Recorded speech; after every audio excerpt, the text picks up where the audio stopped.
Celui qui opprime et fait trembler les faibles sait-il que secrètement, ceux-ci aimeraient le voir trembler à son tour? Le Mali revient de loin pris au piège à l'intérieur par des combattants terroristes et des politiciens corrompus, dans la sous-région par des voisins prêts à l'étouffer au besoin en violant les textes communautaires.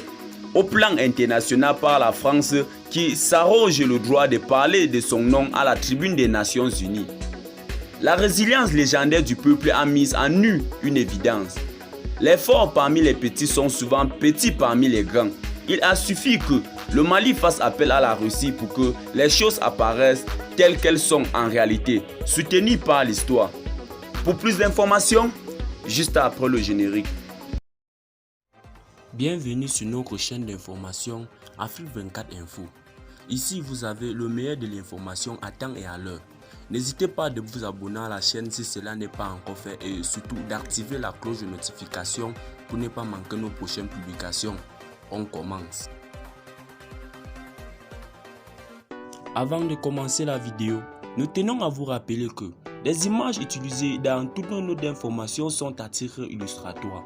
Nous vous invitons donc à rester poli et courtois dans l'espace commentaire au risque de voir votre commentaire tout simplement supprimé.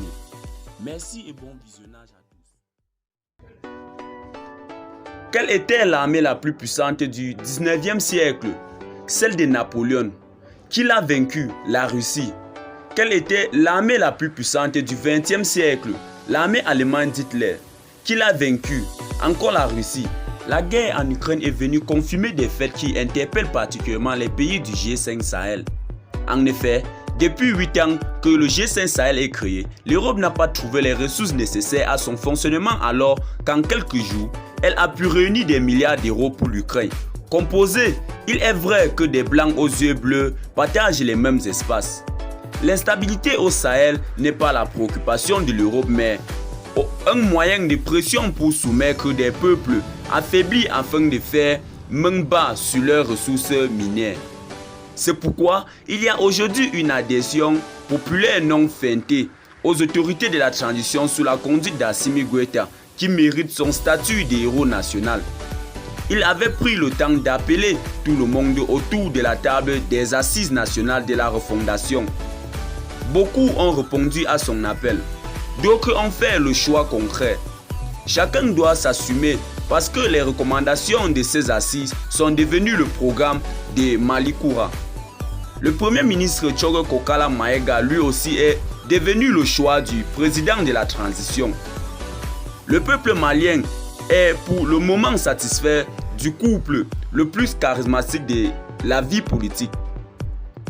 N'est-il pas suspect dans ces conditions que le directeur technique, l'entraîneur de l'équipe adverse ainsi que quelques supporters zèlent demander avec insistance à Assimi Goïta de procéder à un remplacement au sein de l'équipe malienne?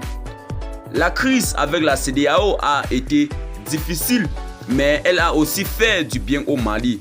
Renforcement de la résilience nationale, regain des sympathies en Afrique et au-delà, mise au banc des chefs d'État de la CEDEAO et la France. Reconstruction d'une armée nationale professionnelle et conquérant grâce à la coopération avec la Russie. Nouvelle espérance créée par la perspective du concours des ressources nationales dans un partenariat gagnant-gagnant. Quel homme politique responsable et futé ne paiera pas cher pour obtenir un tel résultat? C'est pourquoi pendant que les apprentis sorciers s'affairent, les grands esprits sont dans les projections et les choix futurs pour le pays. La République de Guinée, la Mauritanie et l'Algérie sont des partenaires privilégiés et stratégiques avec lesquels les échanges doivent être maintenus à hauteur de confiance. La Russie n'est pas un nouveau partenaire du Mali. C'est un partenaire de toujours, trahi en 1992 par les dirigeants à la cécité politique avérée qu'ils ont fini par détruire les fondements de l'armée nationale. Le Mali doit à ces pays sa forte résistance aux forces d'oppression dans son combat pour la liberté. Chacun doit se faire une raison. Eh bien les amis, c'est ici que nos blocs d'informations s'achèvent. N'hésitez pas à vous abonner à la chaîne si cela n'est pas encore fait et surtout d'activer la cloche de notification pour ne plus manquer nos prochaines publications. Restez connectés sur Afrique 24 Info.